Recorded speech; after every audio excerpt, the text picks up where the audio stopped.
विठ्ठल श्री ज्ञानदेव श्रीमंत श्री जगद्गुरु तुकाराम सद्गुरु जोग महाराज कंठी कृष्णमणी नाही अशुभते वाणी हो का नर अथवा नारी रांडतये नावे खरी नाही हाती दान शूरपणाचे काकण वाळेली संती केली बोडोनी फजिती तुका म्हणे ताळा नाही त्याची अवकळा हो का नर अथवा नारी रांडतये नावे खरी. श्रीमंत श्री जगद्गुरु तुकोबाराय आहे अभंगातून भगवंताच्या नामाचं चिंतन करण्याचा उपदेश करतात, पण तो व्यतिरेक पद्धतीने केलेला. उपदेश करत असताना दोन पद्धती आहेत, अन्वय पद्धत आणि व्यतिरेक पद्धत. व्यतिरेक पद्धत म्हणजे मॅट्रिकची परीक्षा आहे, पोरगा मॅट्रिकला आहे, परीक्षा जवळ आलेली आहे, बोर्डाच्या परीक्षेमध्ये चांगल्या मार्कानं उत्तीर्ण व्हायचं असेल तर आरंभापासूनच त्याला अभ्यास करावा लागतो. त्या टायमाला करून फार तर पास होतात, चांगल्या मार्कांनी उत्तीर्ण होत. आणि हे काट परीक्षा जवळ आली तरी अभ्यासाकडे लक्ष देत नव्हतं. तेव्हा पोराने अभ्यास करावा असं बापाला सांगायचं होतं, पण मग त्याने व्यतिरेक पद्धतीचा अवलंब केला. रावसाहेब पसरा पसरा, सगळेच पाठवायचे आणि सगळेच ग्रॅज्युएट MD झाल्यानंतर खड्या कोणी फोडायच्या?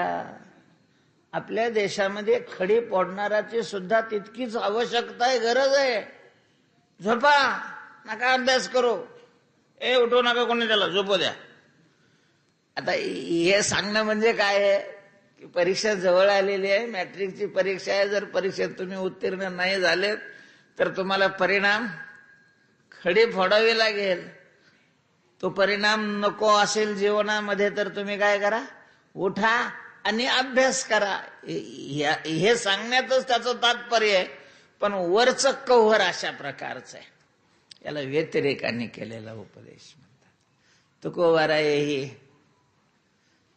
समाजाला शिकवत असताना, उपदेश करत असताना या दोन्ही पद्धतीचा अवलंब करतात. कालच्या अभंगामध्ये कलियुगा माझी करावे कीर्तन, त्याने नारायण देईल भेटी, असा अन्वय पद्धतीचा उपदेश केला. कलियुगामध्ये आपल्याला मानव देह, खरं म्हणायचं तसं आपण भाग्यवान आहोतच, याच्यात काही शंकाच नाही, निश्चित भाग्यवान आहोत. मानव देह मिळालेला आहे म्हणूनही भाग्यवान आहोत. साधू संतांनी अवतार ग्रंथ केल्यानंतर मानव देह मिळालेला आहे म्हणून महाराज तुकाराम महाराजांपेक्षा सुद्धा आपण भाग्यवान आहे. कारण तुकाराम महाराजांना तुकोबाऱ्यांचा गाथा नव्हता. आज आपल्याला मार्गदर्शनाकरता काय आहे, तुकोबाऱ्यांचा गाथा आहे, त्यामुळे तसे त्यांच्यापेक्षाही आपण भाग्यवान आहोत.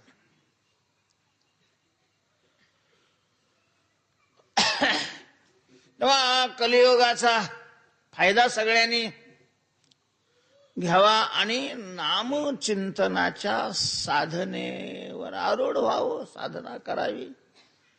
जशी शक्य आहे, जेवढी शक्य आहे तेवढी.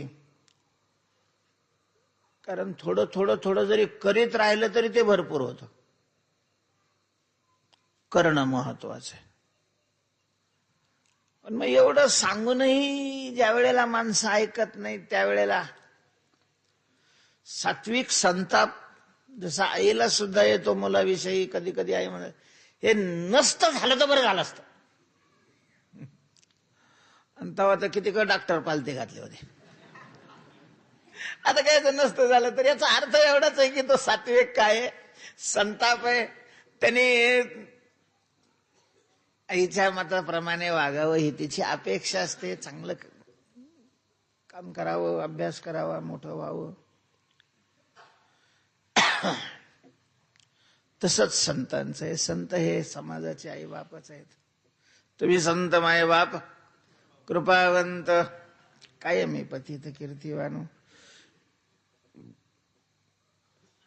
परोपरीने आपण भगवंताचं नामस्मरण करण्याचं यांना सांगतोय आणि तरी नामस्मरण करत नाहीत. म्हणून थोडस कठोर वाणीनं नामस्मरण न करणारा विषयीची निर्भत्सना करून त्यांनी नामस्मरण करावं ही अपेक्षा ठेवून तुकोबाराय या अभंगामध्ये जरा कठोर शब्दांनी ताडण करतात नामस्मरण न करणाऱ्याचं. तुकोबाराय म्हणतात, कंठी कृष्णमणी नाही ते अशुभवाणी. ज्याच्या अंतःकरणामध्ये कृष्ण मणी नाही. या ठिकाणी कृष्णाला मण्याची उपमा देऊन रूपक केलेलं आहे. कृष्णमणी अर्थात इथं मणी शब्दाचा अर्थ रत्न आहे. मणिकार हा रत्नकार हा. आणि त्या रत्नामध्ये 9 प्रकार असतात. त्यामध्ये स्वयंप्रकाश रूप काही रत्न आहेत. त्याच्यामध्ये वेगवेगळे त्याचे कलर आहेत. लाल रंगाचे, पिवळ्या रंगाचे, काळ्या रंगाचे, शुभ्र रंगाचे, अशा प्रकारचे. त्याला लाल म्हणतात. पूर्वी भारतामध्ये होते. राजे लोकांच्या घरी रात्री प्रकाशाकरता वाड्यामध्ये हे रत्न ठेवलेले असायचे. महाराज रत्नाच्या प्रकाशामध्ये व्यवहार घालायचा. परकीयांनी भारतावर आक्रमण केली आणि भारतातली सगळी संपत्ती लुटली. खोकला अशा प्रकारचा भारत करून ठेवला. पांडुरंगाच्या रत्न भांडारामध्ये एक आहे तो मणी मुकुटामध्ये, एका विशिष्ट मुकुटामध्ये. रोज नाही घातला जात तो मुकुट. नवरात्रामध्ये तो मुकुट घातला जातो. प्रकाश पडतो त्याचा. अंधारामध्ये जर तो मणी ठेवला तर त्याचा अवतीभोवती काय पडतो? प्रकाश पडतो. त्याला लाल म्हणतात. तर प्रकाशक अशा प्रकारचा मणी. त्या प्रकाशाचं सादृश्य पाहून भगवंताला मण्याची उपमा दिलेली आहे. कारण परमात्मा ही प्रकाश स्वरूप आहे.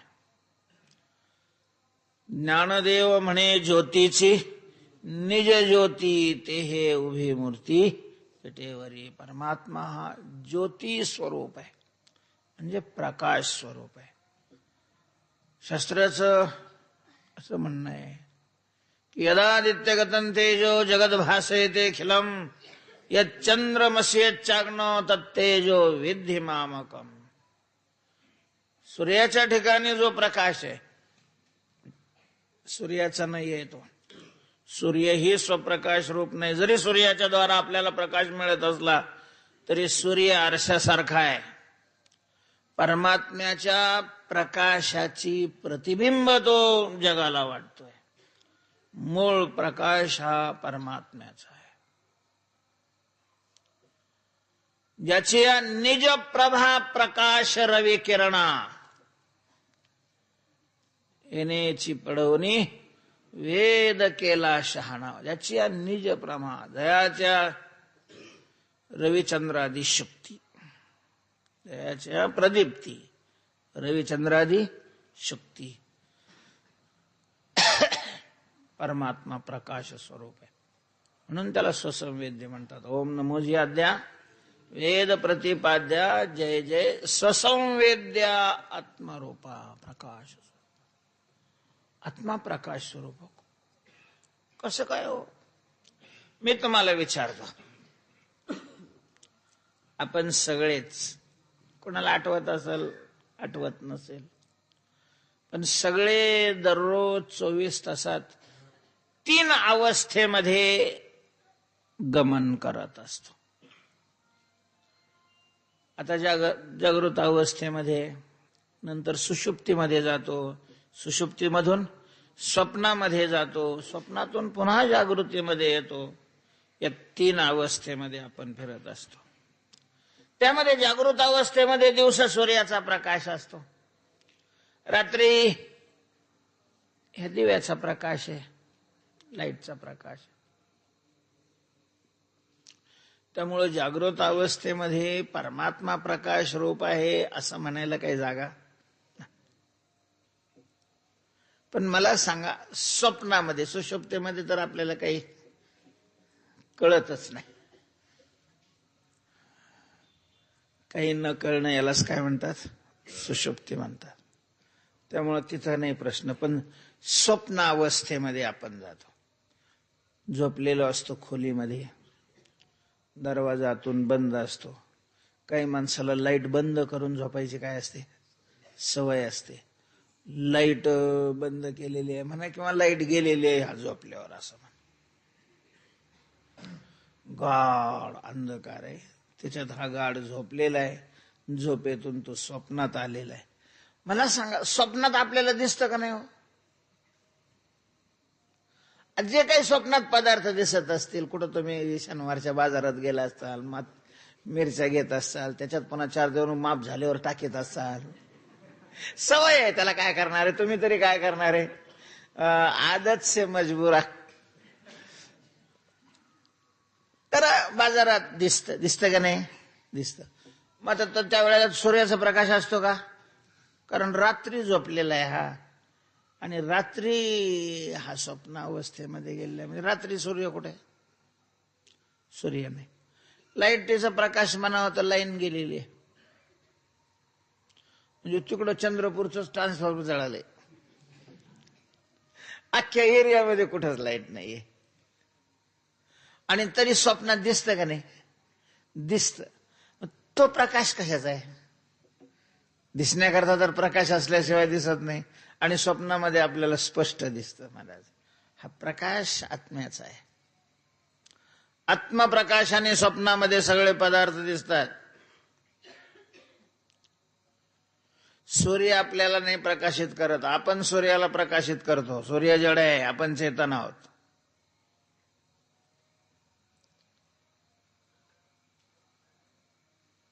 परमात्मा प्रकाश स्वरूप आहे, आणि म्हणून त्याला रत्नाची काय दिली आहे? उपमा दिलेली आहे, कृष्ण मणी. आणि हा कंठात, आता दागिने कंठात घालतात प्राधान्यता,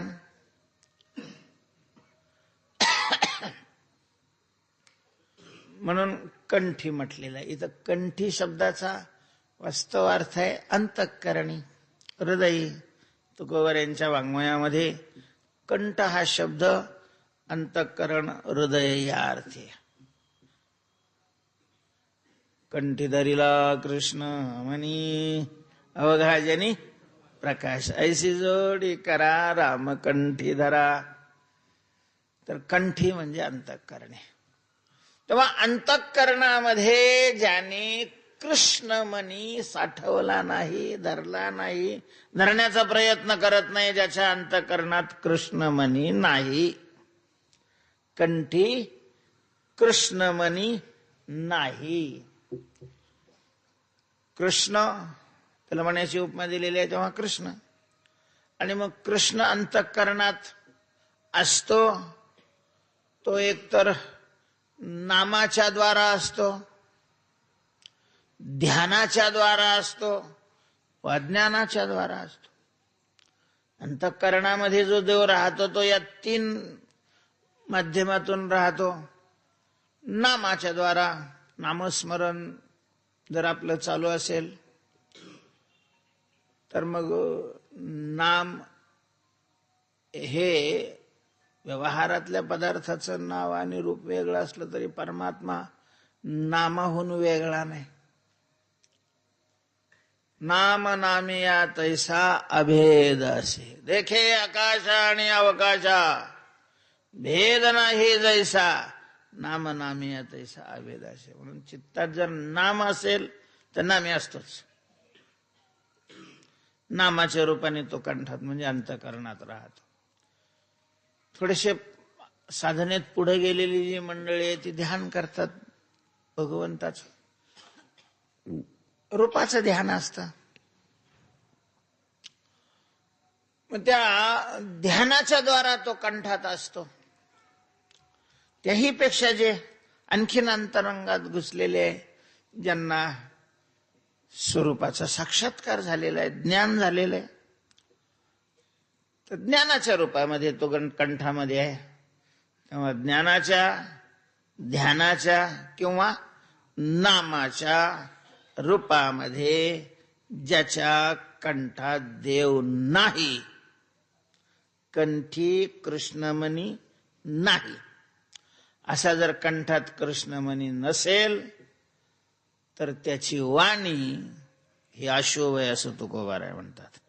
कंठी कृष्णमणी नाही ते वाणी अशुभ. वाणी म्हणजे बोलणं. मुखातून बाहेर पडलेले जे शब्द आहेत त्या शब्दाला काय म्हटलं जातं? वाणी म्हटलं जातं. वाणी. वाणी शब्दाचे वेगवेगळे अर्थ आहेत. व्यापार करणाऱ्याला काय म्हणतात? वाणी म्हणतात. आमच्या भागामध्ये ती वाणीची एक जातच आहे स्वतंत्र. आपल्या तिथं कबीर मठाच्या समोर ती वाणीची धर्मशाळाच आहे, लाडवाणी म्हणून. त्यांना वाणी म्हणून व्यापारी वर्ग आहे तो. वाणी कमतरतेलाही वाणी अशा प्रकारचं म्हटलं जातं. वाचेलाही वाणी म्हणतात. तेव्हा वाणी शब्दाचे असे अनेक अर्थ आहेत, पण तुकोबारायांच्या गाथ्यामध्ये वाणी हा शब्द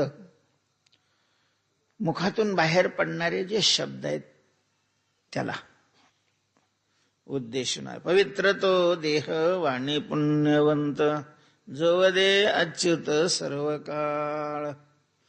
जो अच्युत सर्व काळ वदे, सतत भगवंताचं जो स्मरण करतो, विठ्ठल विठ्ठल विठ्ठल विठ्ठल विठ्ठल, त्याचं त्या स्मरणाच्या प्रभावाने शरीर पवित्र होतं. आणि मुखातून बाहेर पडणारे शब्द सुद्धा काय होतात?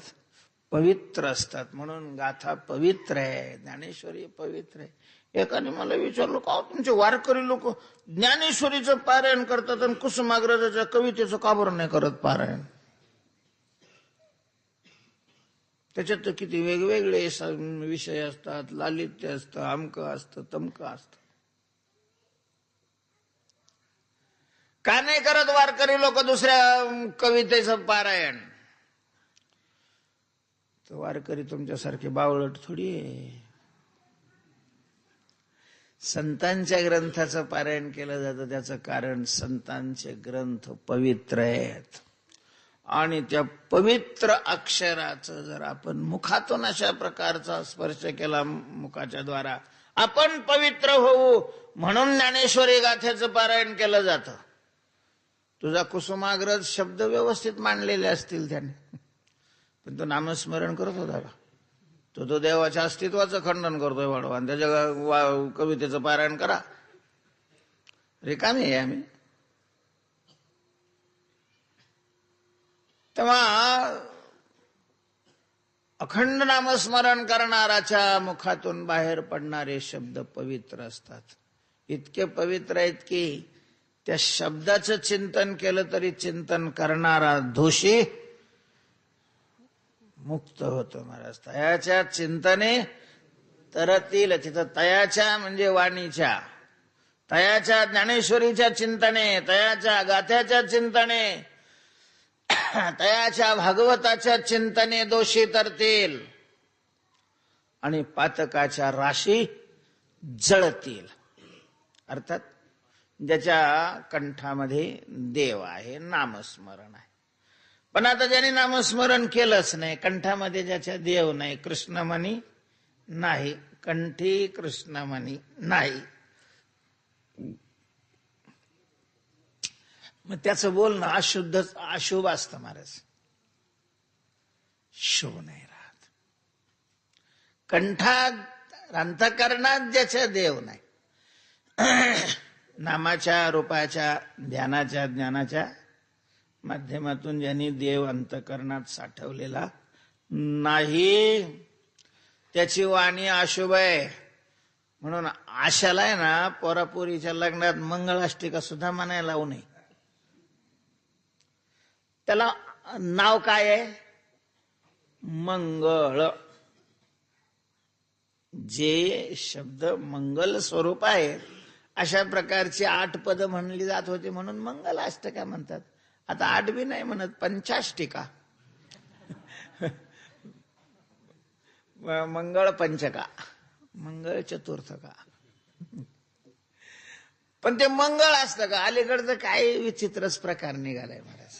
काय ते कोणीतरी एखाद्या म्हणणाऱ्या गायकाला बोलतात, ते सगळे तंबाखू खाऊन आलेलं राहतं, घाण सगळे.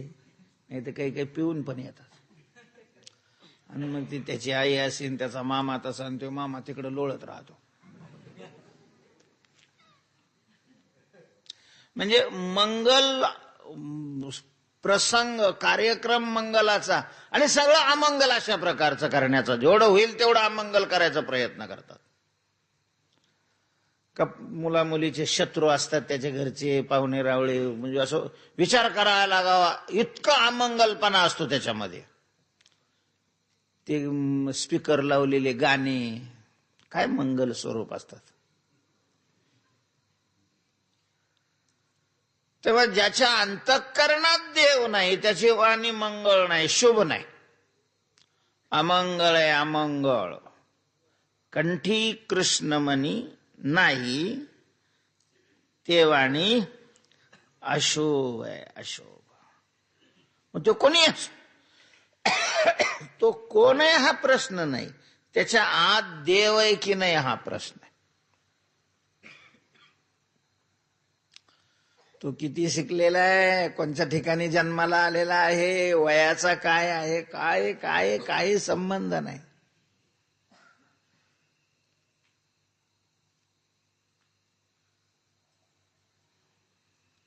ते ड्रेनेज मधलं पाणी लय जुनं असलं म्हणजे पवित्र होतं होय.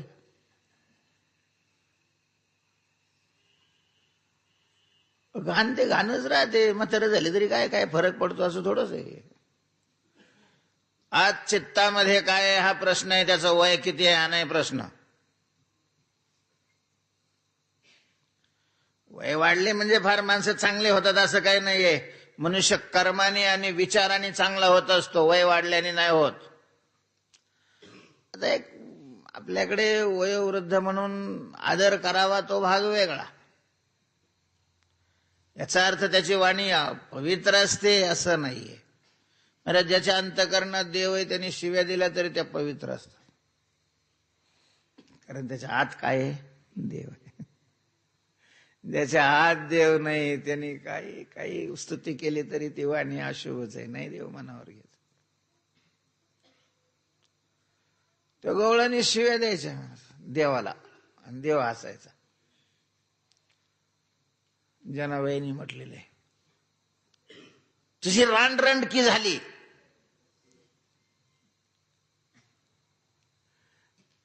देवाला समोर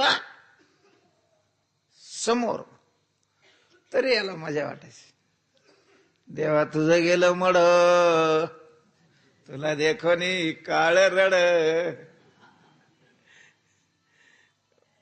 पण आत परमात्मा आहे ना, त्याच्यामुळे ते सुद्धा शब्द शुभ आहेत, पवित्र अशा प्रकारचे. त्या शब्दाचं चिंतन केलं तरीही मनुष्य दोषमुक्त होतो, दोषमुक्त. पण याच्या उलट जर अंतःकरणामध्ये देवाचं नाम नसेल, देवाचं ध्यान नसेल, देवाचं ज्ञान नसेल, नुसता संसार असा कोंडू कोंडून भरलेला असेल, तो म्हातारा असला तरी त्याची वाणी पवित्र नाही. हो का नर अथवा नारी, तुकोबाराय म्हणतात तो मनुष्य असो वा स्त्री असो. म्हणून भक्तीमध्ये पुरुष स्त्री हा भेद नाही. कर्मामध्ये तो भेद आहे, ज्ञानामध्येही तो भेद नसतो. कारण स्त्री पुरुष हा स्थूल शरीराचा भेद आहे, भक्ती हा सूक्ष्म शरीराचा अशा प्रकारचा भाग आहे. मनाने केली जाते भक्ती. त्यामुळं कोणी असो तो, हो का नर अथवा नारी, श्रीमंत असो, गरीब असो, सत्ताधारी असो, कोणी असो. तुकोबारायांनी स्पष्ट शब्दात म्हटलेले, ब्राह्मण तो याती अंतेज असता. तो जन्माने अंतेज असला तरी आम्ही त्याला ब्राह्मण मानतो. मानावा तत्वता निश्चयाचे, सगळ्यांनी मानावं त्याला. ब्राह्मण म्हणजे पवित्र मानावा. ब्राह्मण मानावा याचा अर्थ पवित्र मानावा. कोणाला? रामकृष्ण नामे उच्चारे सरळे, 8वी सावळे रूपमणी. मनामध्ये भगवंताचं ध्यान करतोय आणि मुखाने भगवंताचं नामस्मरण करत असेल तर तो अंतेज असला तरी ब्राह्मणासारखा पवित्र आहे, ब्राह्मण आहे. आणि ब्राह्मण तो नव्हे अशी ज्याची बुद्धी, पहा श्रुतीमध्ये विचारोणी, जयासी नावडे हरिनाम कीर्तन अनेक नर्तन वैष्णवाचे, सत्य त्याच्या वेळे घडला व्यभिचार, मातेशी व्यवहार अंतेजाचा. तेव्हा मनामध्ये आमच्या काय आहे त्याच्यावरून बाह्य अपवित्र वा पवित्र निश्चित केलं जात आहे. मग तो कोणी असो, हो का नर अथवा नारी, रांडतये नावे खरी. तुकोबाराय म्हणतात, नर असला तरी रांड काय? कोण? ज्याच्या अंतःकरणामध्ये परमात्मा नाही, नामस्मरण करत नाही, ध्यान करत नाही, ज्ञान नाही, तो मनुष्य असला तरी रांड काय? आणि कुंकू लावणारी स्त्री असली तरी रंडकी. परमार्थता देवाचा संबंध नाही ना. हो का नर अथवा नारी, रांडते नावे खरी. अजून कोणतं आहे? नाही हाती दान, शूरपणाचे काकण. हाती दान शूरपणाचे कंकण नाही. अंतःकरणात देव नाही आणि हातामध्ये, कंठात तो मणी नाही आणि हातामध्ये कंकण नाही. पूर्वी श्रीमंत माणसं असं सोन्याचं काय घालायचे? कड घालायचे. स्त्रिया असल्या तर सोन्याच्या बांगड्या अशा प्रकारचे घालायचे. तसं ज्याच्या हातामध्ये हे कंकण नाही. कोणतं कंकण नाही? दानशूरपणाचं कंकण नाही.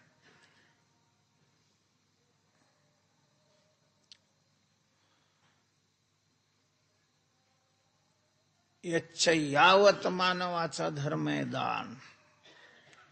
कलियुगातला मुख्य धर्म दान आहे. कलियुगामध्ये धर्मातला हाच अशा प्रकारचा अंश शिल्लक आहे, दान. कलियुगामध्ये दान पुष्कळ अशा प्रकारचं केलं जातं. इतर युगामध्ये नाही महाराज एवढं दान करताना तुम्हाला दिसणार जेवढं कलियुगामध्ये दान होते. काय आज महाराज किती क्षेत्र आहेत, प्रत्येक क्षेत्रामध्ये किती धर्मशाळा, किती अन्नदान चालतंय, किती कार्यक्रम घडतात. दान चालू आहे. अन्नदान असेल, द्रव्यदान असेल, भूदान असेल, श्रमदान असेल, कुठले नाही तर शब्ददान नाही, दुसरं काही तर किमान हात जोडणं आणि 2 गोड शब्द बोलणं, याला तर काही अडचण नाही. म्हणजे पैसेच दिले म्हणजे दान होतं असं नाही. कुठल्याही प्रकारची अपेक्षा न करता समोरच्याला परमात्मा मानून त्याच्याकरता आपल्याकडे भगवंतांनी जे दिलेलं असेल ते त्याची सेवा करण्याकरता दिलेलं आहे, अशी धारणा मनामध्ये करून त्याची सेवा करणं हे दान आहे. कला असेल तर कलेनं लोकांचं रंजन करणं दान आहे. विद्वत्ता असेल तर विद्वत्ता लोकांना वाटणं दान आहे. धन असेल तर धनानी सेवा करणं दान आहे. वाणी असेल वाणीनं बोलणं दान आहे. पाणी असेल पाणी देणं, अन्न असेल अन्न देणं. कुठल्याही प्रकारचं दानाचे अनेक प्रकार आहे. श्रमदान तर सगळ्यात अशा प्रकारचं महत्वाचं. तुकोबाराय म्हणतात, तुकोबारायांनी दानाला परोपकार शब्द केलेला आहे आणि प्रत्येक भक्ती करणाराला हा आदेश दिलेला आहे की तुका म्हणे फार थोडा तरी परोपकार. तुकोबारायांच्या अपेक्षा फार परोपकार करावा. परमार्थ करणाऱ्यांनी केवळ मंदिरामध्ये विटेवर असलेली मूर्ती देव आहे एवढं मानू नये. परमार्थ करणाऱ्यांनी आपला पांडुरंग जगाच्या रूपाने नटलेला आहे. जगातली प्रत्येक व्यक्ती पांडुरंग स्वरूप आहे अशा प्रकारची धारणा करून जगाची सेवा करावी. त्यातली त्यात जगामध्ये ज्यांना सेवेची आवश्यकता आहे, जे अति गरीब आहेत, जे अपंग आहेत, बिमार आहेत, ज्यांना सहारा कुणी नाहीये, अशांचा सहारा बनला. देव मानून मात्र परमात्मा संतुष्ट होतो, खुश होतो महाराज परमात्मा. तेव्हा परोपकार करावा. तुकोबारायांनी तो केला होता. ठाकला तो काही केला परोपकार. काय तुकाराम महाराज होतो, कायचा परोपकार कशाने करत होते? केले हे शरीर कष्ट होणे. तुकोबाराय म्हणतात शरीराला कष्ट देऊन मी तो परोपकार केला. पैशाने नाही दिला. पैसे नव्हतेच तुकाराम महाराज तर काय देणार ते. पण शरीराने त्याचं काम करायचे. आणि काही घ्यायचं नाही. मग अशी माणसं कोणाला नको महाराज. प्रत्येकाला वाटायचं तुकाराम महाराजांनी यावं आपल्याकडं. 9 लाख उंबऱ्याला बाजार होता तेव्हा. काही व्यापारी गाडी भरायला लागले. तुकाराम महाराज दिसल्यावर महाराज जरा आम्हाला उचलू लागा. हो मग काय, मला काय अडचण, काय काम आहे ते. तोंडाने नुसतं देवाचं नाम घेतच नाही, अंगाने काम करायला काय हरकत नाही. सगळी गाडी भरली त्यांची फुकट, घरचं खाऊन. जिजाबाई म्हणायचं मेल्या सगळ्या गावाचं काम करतोय, घडी काडी उचलीत नाही. घरचे मात्र काडी उचलायची नाही, बाकी सगळ्याची कोणाची कामं करायची. व्यापारी म्हणे महाराज चालतं का बाजाराला आमच्या बरोबर? तिथं कोणी उतरायला मिळतच नाही. हो काय हरकत नाही, मला काही काम नाही. चालले गाडीच्या मागे विठोबा रखुमाई विठोबा रखुमाई कर.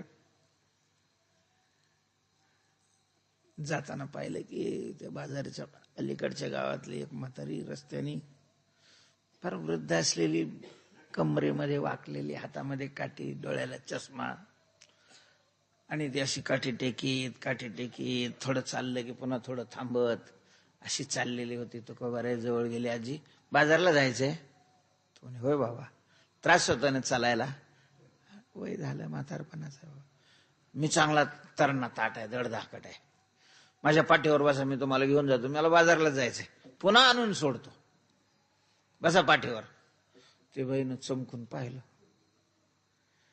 काय वाटलं असेल तिच्या मनात? सगळा जन्म कष्ट करून ज्याच्या मड्यावर घातलं तो बघायला तयार नाही. या बाबाचा आपला काही संबंध नाही आणि हा पाटकोळी घेऊन जायचं म्हणतोय. डोळ्यातून आसू आले ते म्हातारीच्या. ते म्हणे बाबा मला बाजारला जाऊन तरी काय करायचं रे, तेल आणायचं होतं एवढं, तू मला घेऊन जाण्यापेक्षा हे पैसे नळा घे, मी इथंच बसून राहते, तेल आणून दे. ठीक आहे बा. गेला तेलाचा नळा घेऊन. त्या व्यापाऱ्याचं काही माल वगैरे उतरू लागला.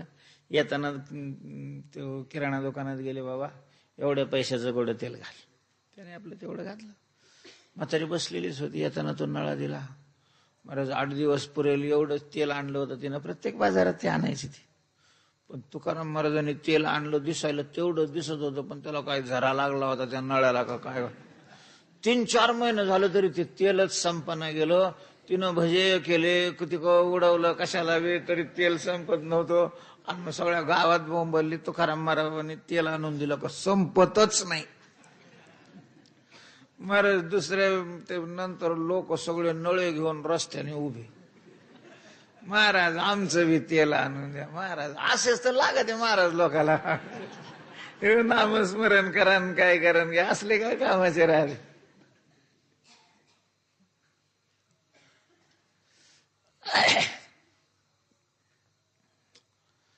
गावातल्या लोकांना समजलं देवला महाराजांनी तेल आणल्यावर संपत नाही. बाजारच्या दिवशी सकाळपासूनच लोक तेलाचे डबे. आता ते हातात किती डबे बसणार आहे. तुकाराम महाराज म्हणे तुम्हाला जिथं बांधता येतं तिथं बांधा. जिजामाऊलीला कळले. जिजामाऊली आले ते सगळे डबे फेकून दिले. ते म्हणजे माझा नवरा काय तुम्हाला बैल वाटला का काय. लोक म्हणे आम्हाला कशाला विनाकारण रागावतेस. लोकात अशी वदंत आहे की महाराजांनी तेल आणल्यावर ते संपत नाही. लोकांचं आणतात म्हणून देतात. ते म्हणे ते बी खरे. आमचंच नशीब वाईट आहे. तुम्हाला काय म्हणायचं. धरलं तुकाराम महाराजांना आणलं बसायचं मंदिरात देवदी हरी हरी करीत. तेव्हा परोपकार मला सांगायचंय. तर आपल्याकडे नसल काही तर शरीर आहे ना. आपण श्रम करून लोकांचं दुःख दूर करण्याचा प्रयत्न करू शकतो. तेव्हा दानामध्ये मनुष्य शूर असावा लागतो. त्याला दानशूर म्हणतात. शूर हा शब्द आपण युद्धामध्ये नेहमी ऐकतो. युद्ध करणारा जो असतो त्यामध्ये सगळे शूर नसतात पण काही शूर असतात. कोणाला शूर म्हटलं जातं. जो मरण स्वीकारतो पण पाठ नाही दाखवत त्याला काय म्हटलं जातं. शूर म्हटलं जातं. तसंच दानामध्ये सुद्धा वाटेल ते झालं तरी चालेल पण जो माग सरकत नाही त्याला दानशूर म्हणतात. दानशूर. तुकोबारे पांडुरंगाचं वर्णन करताना तोच एक दान शूर दाता विटेवरी ज्याची पाऊले समान तोची एक दान शूर दाता. असं दानशूरपणाचं कंकण ज्याच्या हातात नाही तेही अशुभ आहेत. हो का नर अथवा नारी त्यांच्याकरता तेच ध्रुपद आहे. अशा लोकांची तुकोबाराय म्हणतात संतांनी त्यांना बाजूला सारलं आणि कठोर शब्दांनी त्यांची हजामत केलेली आहे. बाळीली संती केली बोडोनी फजिती हो का नर अथवा नारी. तेव्हा शेवट तुकोबाराय सांगतात की तुका म्हणे ताळा नाही त्याची अवकाळा. ज्याच्या जीवनामध्ये ताळा नाही मग त्याची काय होते. अवकाळा म्हणजे फजिती होते. फजिती. तुकाराम महाराजांनी जीवनाच्या प्रारंभीच्या अवस्थेमध्ये दुकानदारी केलेली होती आणि मग तो व्यापारपणा तुकोबारायांच्या नसत. त्यांना परमार्थात ती व्यापाऱ्याची दृष्टी चांगली कामाला आली. व्यापाऱ्यामध्ये एक नजर असते. दुर्दैवाने शेतकऱ्यामध्ये ती नसते. असायला पाहिजे की आपण जे साधन करतोय त्या साधनामध्ये किती भांडवल गुंतवलेलं आहे, त्याचं उत्पन्न किती झालं, त्याच्यातून खर्च वजा किती झाला, भांडवल बाजूला काढलं तर किती कशा प्रकारचे आपल्याला मिळाले, त्याला नफा म्हणतात ना. नफा झाला किंवा मग आहे त्या भांडवलातही कमी झालेलं आहे त्याला तोटा अशा प्रकार. तर याची ताळाबेरीज व्यापारी माणसं करतात आणि मग केवळ त्या पैशाचीच ताळाबेरीज करावी असं नाही तर मानव देहात आल्यानंतर किती वर्ष आपण जगलोय आणि इतक्या वर्षामध्ये आपल्या कल्याणाकरता आपण काय अशा प्रकारचं संपादन केलंय, काय मिळवलेलं आहे, किती खर्च झालेला आहे, याचाही जीवनामध्ये ताळा असणं आवश्यक आहे. ज्याच्या जीवनात ताळा नाही, जीवन तर जातच राहतं, घड्याळ चालूच असतं. आणि मग मानव देह मिळूनही त्याला शेवट त्याच्या पदरात काय येते, फजिती. फजिती हा विचार तर आपल्याला करावाच लागेल की आपण जीवनामध्ये जे कमवतो ते कमवलेलं आपल्याकरता किती आहे, दुसऱ्याकरता किती आहे, बरोबर काय नेऊ शकतो, इथं काय ठेवणार आहे, बरोबर नेण्याकरता काय केलं पाहिजे, इथं राहण्याकरता काय केलं, हे तर ज्याची त्याने हिशोब करणं गरजेचं आहे ना. कारण नंगा आना नंगा जाना, कोणाला आपण येताना बरोबर आणलेलं नाही आणि कोणाला जाताना बरोबर घेऊन जाऊ शकत नाही. हे इथलं मिळणं म्हणजे पुत्र पत्नी सहोदर माय बाप गोताचा पसर, मिळती काष्टे लोटता पूर, आदरे दूर होती खल्लाळ. तुम्ही जर केदारनाथ बद्रीनाथ वगैरे इकडे गेलेले असाल तर आपल्याला पाहायला मिळतं त्या जंगलामध्ये जे लाकडं असतात ते तोडले जातात, त्यांना आणायला रस्ते नाही. ते कसे आणतात तर ते पाण्यात टाकून देतात, पाणी वेगाने येतं, त्या पाण्याच्या वेगाबरोबर ते लाकडं अशा प्रकारचे येतात आणि मग त्या अनेक धारा एकामेकाला मिळत मिळत मिळत ती मोठी नदी तयार होते. या धारेतून एक लाकूड येतं, या धारेतून एक लाकूड येतं आणि ते एकत्र येऊन मिळतं. मिळालं म्हणजे दोन्ही बरोबर चालतात. लोकांना वाटतं हे बरोबरच आलेली आहे, हे नाही, एका ठिकाणी बरोबर झाली. पुढे एखाद्या वेळेला प्रवाहामध्ये एखादा खडक वगैरे असला की त्या खडकात तिथं पुन्हा दोन धारा होतात, एक इकडच्या धाराने जातं आणि ते तिकडच्या धाराने जातं. संसाराचं तसंच आहे, कोणकोणत्या धारेतून आलेलं असतं, कोणकोणत्या धारेतून आलेलं असतं. कर्माचं धर्मसंयोगानं काही कालापर्यंत आपण एकत्र राहतो, पुन्हा कर्माचा खडक जर लागला तर कोणी कोणत्या धारेने जातो, कोणी कोणत्या धारेने. पुत्र पत्नी सहोदर माय बाप गोताचा पसर, मिळती काष्टे, लाकडं जशी एकत्र मिळतात आणि पुन्हा एखाद्या खडकाला आदळली की ते काय होऊन जातात, वेगळी वेगळी होऊन जातात. तसा हा प्रकार आहे. तर ज्यांनी त्यांनी आपल्या आपल्या जीवनाचा ताळा करणं नितांत गरजेचं आहे, आवश्यक आहे. ताळा असेल तर मग त्याची फजिती होत नाही, ताळा नसेल तर मग त्याची काय होते, फजिती होतेच. अवकळा म्हणजे फजिती. तो काय म्हणे, ताळा नाही त्याची अवकळा. एकाच याची दोन वाक्य आहे. तो काय म्हणे, ताळा त्याची अवकळा नाही. तो काय म्हणे, ताळा नाही. स्वल्प विराम एवढं काम करतो. एक जण चोरी करताना पकडला, कोर्टापुढे उभं केलं. तो काही सराईत गुन्हेगार नव्हता, पहिल्यांदाच तो कोर्टासमोर आलेला होता. सहानुभूतीने विचार केला जातो. कोर्ट महाराज, दहशतवाद्याविषयी सहानुभूती असते, स्पर्धेविषयी सहानुभूती. नाही म्हणे साहेब, पुन्हा नाही मी करणार, लिहून दे म्हणे. वकिलाने मग ते वाक्य लिहिलं, मी चोरी करणार नाही, केल्यास मला दंड करावा. करसा याच्यावर. त्याने ते वाचलं, फक्त कोणाचं लक्ष नाही असं पाहून पेन हातात आल्यानंतर करणार तिथं स्वल्प विराम केला आणि लगेच दुसऱ्या दिवशी चोरी केली. मग ते पकडेल अशीच चोरी केली त्याने. पुन्हा पकडलं, पुन्हा कोर्टासमोर, अरे तू काल लिहून दिलं मी चोरी. नाही साहेब, त्याच्याकरता मला करावी लागली आज चोरी. माझी इच्छा नव्हती चोरी करण्याची, माझा काही धंदा नाही चोरी करण्याचा, पण मग मला दंड झाला असता, नसती चोरी केली म्हणून मी चोरी केली. तू काल काय लिहून दिलं बघा ना साहेब म्हणे. आता ते वाक्य असं होतं की मी चोरी करणार नाही, केल्यास मला दंड करण्यात यावा, आणि त्याच्या खाली सही. तर ते करणारच्या पुढचा स्वल्पविराम मग खोडला, नाहीच्या पुढे टाकला. मी चोरी करणार नाही.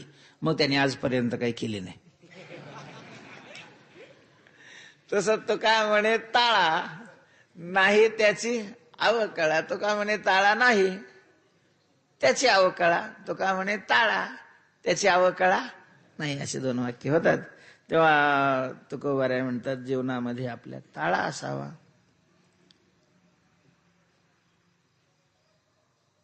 शांत सगळे झोपल्यानंतर विचार करावा सकाळी आपण किती वाजता उठलो.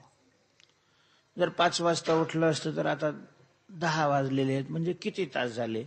आणि तेवढ्या तासामध्ये आपण स्वतः करता किती वेळ दिला, कुटुंबाकरता किती वेळ दिला आणि निरर्थक आपला किती वेळ गेला, याचा थोडासा हिशोब करावा. आणि जर निरर्थक वेळ जास्त होत असेल तर स्वतःच्या मुस्काडात हाणून घेत जावे, दुसऱ्याने मारण्यापेक्षा. आपण नाही मारली तर दुसरे हाणणारच आहे, त्याच्यात काही शंकाच नाहीये. एकदा त्याच्या तावडीत गेला का मग कोणी शेठ नाही, कोणी महाराज नाही, कोणी पाटील नाही, कोणी सावकार नाही त्या यमाशी करुणा. मग त्याचे टोले खाण्यापेक्षा आपल्याला काढ दिसे मुस्काडात आणून देवी. नालायका, 40-50 वर्ष वय झालंय तुझं, तुझ्या गौऱ्या मसनवाट्यात चाललेल्या आहेत आणि अजूनही तुला तुझ्या कल्याणाकरता वेळ द्यावा वाटत नाही. फाजूल अशा प्रकारचा वेळ घालवतो, स्वतःच हाणून घेऊ. बाकीचे लागलं तर दरवाजा बंद करून कोणाला ऐकू जाणार नाही असं हाणून घेत.